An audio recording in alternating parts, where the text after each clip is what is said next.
संपूर्ण देशभरात भारताचा 76वा प्रजासत्ताक दिन उत्साहात साजरा झाला। शासकीय कार्यालयांमध्ये ध्वजारोहण संपन्न झाल्यानंतर नाशिकमध्येही प्रजासत्ताक दिनाचा उत्साह पाहायला मिळाला। पंचवटी परिसरामध्ये ठिकठिकाणी सहकार महर्षी उत्तमराव ढिकले फाउंडेशनच्या वतीने भारत माता आणि संविधानाचे पूजन करण्यात आले।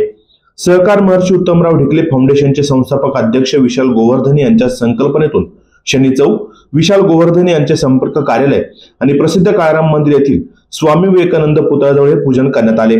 या प्रसंगी सुचेता भानुवंशे, वृषाली खोलप, जानवी महाजन, मानसी वाळिंबे, विद्या कुलकर्णी, वर्षा जोशी, वैभवी पिल्दे, प्रदीप भानवसे, आप्पा गवळी, अतुल कोठोळे, निखिल नवले, कुणाल सोळंकी, मयूर महाले, शेखर वागचौरे, प्रशांत वाघ, अनिल खैरनार, बाळासाहेब मुर्तडक, बाळासाहेब सोनवणे, पांडुरंग देसले, पंकज वाणी, अमन गुप्ता, जय मोजवती, श्याम पाटील, ऋषिकेश इंगळे, अमन क्षीरसागर, महेश बैरागी, अभिषेक राजपुरोहित, विनू वाघ, राहुल क्षीरसागर, दीप गरकळ, ओम क्षीरसागर, सिद्धेश इंगळे, प्रथमेश क्षीरसागर, रुपेश लासुरे, ऋतिक तेलंग, तुषार देवकर यांच्यासह सहकार महर्षी उत्तमराव ढिकले फाउंडेशनचे पदाधिकारी आणि कार्यकर्ते उपस्थित होते।